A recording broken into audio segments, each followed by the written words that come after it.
لوگ اپنی بیویوں پہ تہمتیں لگا دیتے تھے، یہ زنا ہے، یہ میرا بچہ نہیں ہے، بچہ پیدا ہوا نا میرا نہیں ہے. تو اسلام نے اس دروازے کو بھی بند کیا کہ حدیث میں آتا ہے الولد للفراش وللعاہر الحجر، کہ جس کے گھر میں بچہ پیدا ہوگا نا تو بچہ اسی کا ہے بس. اب اس میں یہ شک کہ وہ شکل ان کی وسیم سے مل رہی ہے، پاؤں اس کے ستار سے مل رہے ہیں. وہ ایک آدمی بڑا ایک قوم کا لطیفہ ہے، لیکن قوموں کے لطیفے سنانے سے نقصان ہوتا ہے نا. غیر مسلم قوم ہے لیکن چھوڑو، غیر مسلم کا بھی قوم کا مذاق کیوں اڑائے انسان. بہرحال ایک آدمی تھا، ان کی قوم میں کلچر تھا، ان کی عورتیں پاک دامن نہیں ہوتی تھیں، تو ان کے بچہ پیدا ہوا 10واں، تو فاحشہ عورت تھی. بچہ جب پیدا ہوا 10واں تو وہ 9 سے بالکل الگ تھا، باقی 9 بچوں سے بالکل الگ تھا. تو بچے کے باپ کو شبہ ہوا کہ پتہ نہیں یہ والا میرا ہے یا نہیں ہے، لیکن بیوی سے پوچھے گا تو ظاہر لڑائی ہوگی. تو مرنے لگا جس دن موت کا وقت تھا تو بیوی سے کہا کہ اب تو بتا دے یہ کس کا ہے، کیونکہ یہ باقی 9 سے بالکل الگ تھلگ ہے. اب تو میں مر رہا ہوں، تیرا کیا بگاڑ سکتا ہوں. بیوی نے کہا صرف یہی تمہارا ہے، باقی سارے یہ اس لیے 9 سے الگ تھلگ ہے کہ سچی مچی کا تمہارا صرف. بولو بھائی، یہ تو جس کلچر میں یہ ہو، یہ جو گرل فرینڈ بوائے فرینڈ کا کلچر آ رہا ہے نا، اللہ نہ کرے کل یہی ہوگا، اور یہ ہونا شروع ہو گیا ہے. برائی کو بیان کرنا اچھا کام نہیں ہے، اس سے برائی اور پھیلتی ہے، لیکن بعض دفعہ بتانا پڑتا ہے کہ بھائی اس گرل فرینڈ بوائے فرینڈ کے کلچر کو ختم کرو، اس سے بڑی تباہی ہے. میں آپ کو بتاؤں، یہی میرے پاس لوگ آئے ہیں کہ بچہ پیدا ہو رہا ہے، شوہر کو شک ہے کہ پتہ نہیں کس کا ہے یہ اب ہمارے کلچر میں بھی شروع ہو گئی یہ چیزیں، کیونکہ شادی سے پہلے اتنی لڑکی کی بوائے فرینڈ بن چکے ہوتے ہیں کہ مرد کو اگر مرد میں ذرا سی بھی کوئی کمزوری ہے نا، کوئی عیب ہے، تو مرد کو شبہ ہوتا ہے کہ میری بیگم کہیں کسی اور کے پاس نہ جائے. جن کے یہاں گرل فرینڈ، ہر ایک کا نہیں ہے الحمدللہ، خیر غالب ہے، گرل فرینڈ بوائے فرینڈ کا کلچر جس معاشرے میں ہوتا ہے نا، وہاں یہ سسٹم شروع ہو جاتا ہے. تو بھائی، اور پھر سب فحش فلمیں دیکھ رہے ہیں، سب کا مطلب بہت بڑی تعداد میں دیکھی جا رہی ہیں. تو آپ کیسے یہ کہہ سکتے ہو کہ جو ہے وہ معاشرے میں جو ہے نا وہ بے حیائی نہیں پھیل رہی؟ تو وہ آہستہ آہستہ میاں بیوی کا اعتماد ختم ہو رہا ہے. پہلے لوگ 3 سال گھر سے باہر ہیں، ان کو پتہ ہے بیوی کے بارے میں، اعتماد ہے بھائی کہیں نہیں جائے گی. عورت کو شوہر پر اعتماد ہے، بھائی 3 سال بھی امریکہ میں رہ کر آئے گا، ہمیں پتہ ہے یہ کہیں اور نہیں جائے گا. لیکن اب میں نہیں کہہ رہا ختم ہوا نہیں ہے، آپ گھروں میں شک کرنے نہ شروع کر دیں، لیکن ہو رہا ہے، کیسز آنا شروع ہو گئے. اچھے اچھے لوگوں کے کیس آ رہے ہیں. ہم سے تو ہر آدمی اپنے دل کی بات کر لیتا ہے مشورہ لینے کے لیے. اچھے اچھے گھرانوں میں کیس آ رہے ہیں کہ مرد کو اب شبہات ہو رہے ہیں، پتہ نہیں کس کا بچہ ہے یہ. تو یہ بہت خطرناک بات ہے بھائی. گرل فرینڈ بوائے فرینڈ کے سسٹم کو کیا کرو، ختم. بیٹی کے بالغ ہوتے ہی شادی کر دو، کیونکہ اس میں ڈیزائرز تو ہیں. نیچر سے کب تک لڑو گے میرے بھائی؟ لڑکی کا دل چاہتا ہے کہ لڑکے سے دوستی لگائے، یہ دل کی چاہت ہے، یہ چاہت غلط نہیں ہے. لڑکے کا دل چاہے گا کہ میری کوئی گرل فرینڈ ہو، یہ چاہت غلط نہیں ہے. یہ چاہت کو حلال میں تبدیل کر دو. بچی بالغ ہوئی ہے، اس کو بولو بھائی جو تمہیں پسند ہے بتاؤ، شادی کر دیں گے تمہاری. نکاح کر لے، اس کا شوہر ہے، وہی بوائے فرینڈ ہے، وہی اس کا شوہر ہے، خوش ہو جائے گی. بے حیا بننے سے پہلے اس کو حلال تسکین مل جائے گی تو غلط کی طرف نہیں. انسان بائی نیچر غلط تھوڑی ہے. او بھائی، چوری کی روٹی کا کسی کا دل نہیں چاہتا. چوری پہلی دفعہ اسی لیے کرے گا جب حلال روٹی نہیں ہوگی. پھر جب ایک دفعہ چوری کی روٹی منہ کو لگ گئی، پھر حلال ملے گی بھی تو نہیں کھایا. جو چرا کے کھانے کا مزہ تھا وہ حلال میں نہیں آ رہا. تو یہ ہوتا ہے. اس لیے بچہ بالغ ہوا، بچی بالغ ہوئی، فوراً اور کر کے دیکھو کچھ بھی نہیں ہوگا. لوگ کہتے ہیں اتنی سی بچی کا نکاح کر دیا، ہائے ہائے کیسی کیسی باتیں کر رہے ہیں مولانا صاحب، ہائے ہائے سسرال والے تو کھا جائیں گے اس کو. او بھائی کر کے دیکھو یار، ہم نے تو کی اپنے رشتہ داروں میں، الحمدللہ کامیاب زندگی گزار رہی ہیں، بچیاں بھی بچے بھی سب خوش ہیں. ایسے ایسے فیملیز میں جاتا ہوں، بچہ بالغ ہوا، کان سے پکڑ کے شادی کرا دی اس کی. باپ اپنے خرچے پہ کرا دیتا ہے، کوئی بات نہیں یار میری بہو ہے، جہاں میں نے اتنی بیٹیوں کو کھلایا ایک بہو کو بھی کھلا دوں گا میں، اور اللہ پھر برکت بھی دیتا ہے. بس باپ چاہتا ہے میری پینٹ میں جتنے پیسے میرے ہی ہیں، اپنے بیٹے کو نہیں دوں گا میں، ٹھیک ہے نا، نہ بیٹی کو دوں گا نہ بہو کو دوں گا. پھر یہی نتیجہ نکلتا ہے کہ پھر وہ بیٹا بھی نہیں خرچ کرتا باپ پر. او بھائی، رشتہ داروں میں سب کی آمدن، بولو بھائی، سب کے لیے، سب مل جل کے کھائیں.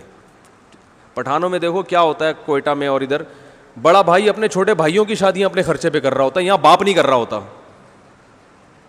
یہاں ابا نہیں کر رہے ہوتے، وہاں بڑے بھائی کر رہا ہوتا ہے کہ چھوٹے ایک کما رہا ہے تو چھوٹے بھائیوں کی بھی شادیاں، چل بھائی بسم اللہ، ٹھیک ہے نا. خوش ہیں سارے، اکٹھے رہ کے کھا رہے ہوتے ہیں. تو ہمارے ہاں عجیب سا سیٹ اپ شروع ہو گیا ہے یہ ہر آدمی کہتا ہے بس میری پینٹ میرا بٹوا میرے پیسے. تو نتیجہ یہ نکلتا ہے کہ بہویں پھر سسر کا احترام نہیں کرتی. وہ کہتی ہیں یہ محبت باپ جیسی چاہتا ہے, خرچہ باپ جیسا کرنے کے لیے تیار. ارے اس کو پتا ہے میرے ابا نے تو مجھے ساری زندگی کھلایا پلایا. سسر کا پتا ہے یہ تو میرے میاں کو شادی نہیں کرنے دے رہے تھے, جب تک خود اسٹیبل نہیں ہوئے تو انہوں نے تو شادی بھی نہیں کرنے دی, اور شادی کرنے کے بعد بھی یہ اب ایک دھیلا خود خرچ نہیں کرتے. تو باپ بن کے دکھاؤ یار, کرو خرچ, کھلاؤ پلاؤ, پھر اولاد بھی تمہیں باپ بنائے گی, پھر اولاد تم پہ بھی خرچ کرے گی. یہ ہمارا کلچر تھا جو اب آہستہ آہستہ ختم. باپ ہمیشہ اولادوں کو کھلاتا تھا, بہوؤں کو بھی. پھر جب بوڑھا ہوتا تھا سارے مل کے اس کو کھلاتے تھے, فخر کرتے تھے یار میں خرچ کروں گا, نہیں میں خرچ کروں گا, میں خرچ کروں گا. اب وہی ہو رہا ہے گوروں والا سیٹ اپ. ابا کہہ رہے میری پینٹ میرے پیسے, ٹھیک ہے نا. بہو اپنا کما کے الگ کھا رہی ہے, میاں اپنا کما کے, بولتا کیوں نہیں بھائی, الگ کھا رہے ہیں تو نہ بہن پہ خرچ کر رہے ہیں نہ بہن بھائی پہ خرچ کر رہی ہے. بس تھوڑا سا وہ وائپر پہ جو آتا ہے نا, وہ گاڑی کے شیشہ صاف کرتا ہے, اس کو 5 روپے, یہ صدقہ خیرات چل رہا ہے مارکیٹ میں. وہ جو آتا ہے نا وائپر کو صاف کیا, یہ لے 5 روپے, اور وہ بھی بلا کو ٹالنے کے لیے. کسی نے بتایا ہوتا ہے بھائی کچھ 5 روپے نکالو بلائیں ٹل جائیں گی, تو 5 روپے میں چڑیلیں تو ٹلنے والی. اچھی بات ہے نہ کرنے سے یہ بھی بہتر ہے, لیکن اس سے بلائیں نہیں ٹلیں گی. سمجھ رہے ہو, نہیں آ رہی سمجھ میں. وہ ایک عورت کسی عامل کے پاس گئی کہ میری فلاں ڈاکٹر سے میری شادی کرا دو. عامل نے کہا 5 لاکھ روپے لگیں گے. اس نے کہا نہیں 500 روپے یہ فیس ہے میری. عامل کرا تو سکتا نہیں ہے, تو عامل نے کہا 500 روپے میں تیرے کو ڈاکٹر نہیں ملے گا. تو یہی ہو رہا ہے کہ 5 روپے میں ہم بلائیں کیا کر رہے ہیں, ٹال رہے ہیں. ایسا کرو گے تو کوئی بھی نہیں آئے گا. تو اللہ نے زنا کی سزا بیان کی کہ نفرت, اور پھر یہ حکام بیان کیے کہ مرد کو اولاد کی نفی کی اجازت نہیں. آپ کے یہاں بچہ پیدا ہوا تو شروع سے ہی پاک دامن عورت سے شادی کرو, نہیں کی تو اب جس ڈیزائن کا بھی پیدا ہو رہا ہے آپ کے کھاتے میں ہی ڈالے گی شریعت اس کو. سمجھ رہے ہو, نہیں آ رہی بات سمجھ میں. اب آپ کو شک کرنے کی اجازت نہیں ہے. اگر آپ کو یقین ہے کہ اس نے زنا کیا ہے تو اسلام کہتا ہے کہ یا تو 4 گواہ لے کر آؤ, یا عدالت میں جا کے 5 قسمیں اٹھاؤ عدالت میں, اور یہ کہو کہ اگر میں جھوٹ بول رہا ہوں تو مجھ پہ اللہ کی لعنت. اس طرح سے عدالت میں قسمیں اٹھائی جائیں گی. اس کے بعد عدالت عورت سے قسمیں اٹھائے گی.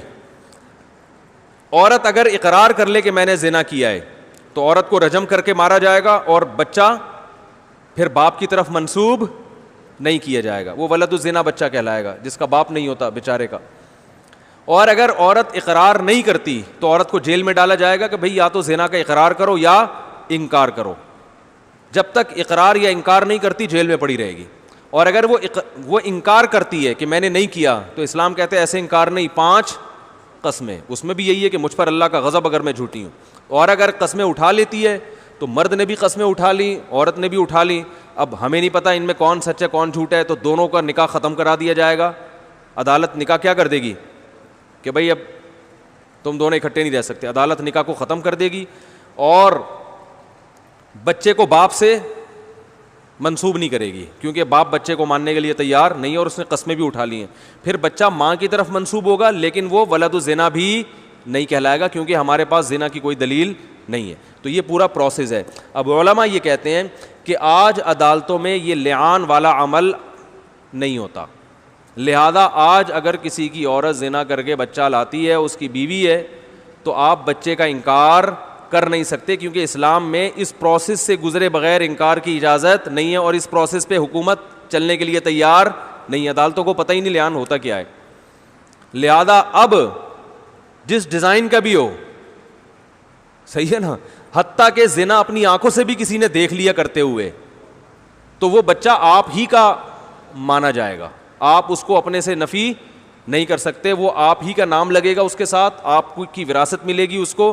آپ 100 دفعہ کہہ دو کہ یہ میرا نہیں ہے, تو سوائے اس کے کہ اس پر آپ کو حد جاری کی جائے, سزا دی جائے, اس کے علاوہ بولو بھائی نہیں ہے. تو پہلے تو یہ آپشن تھا, اب یہ آپشن بھی نہیں ہے.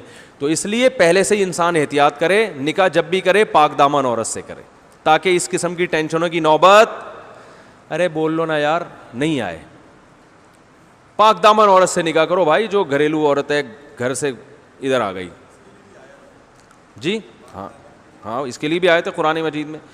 اور یہ بھی ذہن میں رکھو کہ یہ تو میں نے ایک محض ایک مزاح کے میں لطیفہ سنا دیا, 10واں بچہ پرانے 9 سے ذرا مختلف ڈیزائن کا تھا. اسلام میں بچہ کسی بھی شکل کا ہو, نبی صلی اللہ علیہ وسلم کے پاس ایک کیس آیا کہ وہ صحابی کہہ رہے تھے یہ بچہ تو مجھ سے ملتا نہیں ہے, تو آپ نے فرمایا کیا تمہارے اونٹوں میں چتکبرا اونٹ پیدا ہوتا ہے؟ انہوں نے فرمایا ہاں.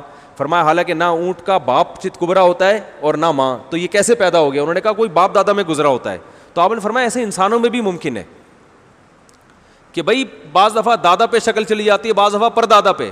اب میاں کے بال بھی سلکی ہیں, بیوی کے بال بھی سلکی, بچے کے بال گھونگھریالے, تو شکی آدمی خام خواہ میں بیٹھ کے شک کر رہا ہوتا ہے کہ یار اسی وجہ سے میں اپنی بیگم کو افریقہ نہیں لے جانا چاہ رہا تھا.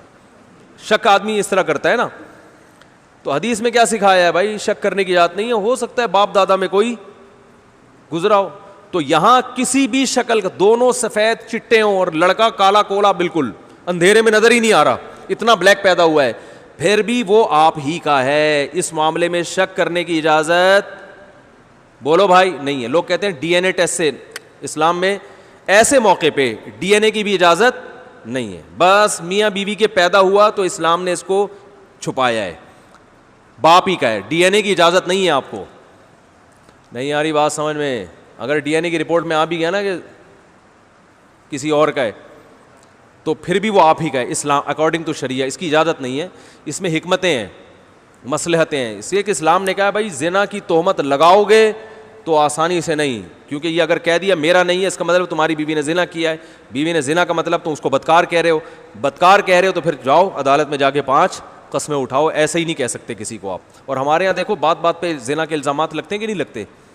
تو زنا کا الزام لگانا اسلام میں آسان کام نہیں ہے, اس لیے اپنی زبان کو لگام دیا کریں. بات بات پر وہ زانی ہے, وہ یوں ہے, وہ فلانا ہے, اس نے یہ کیا, تو بھائی اس پہ 4 گواہ ہونے چاہیے, نہیں تو الٹا شریعت کہتی ہے اس کو چترول لگاؤ اگر 4 گواہ نہیں ہے تو.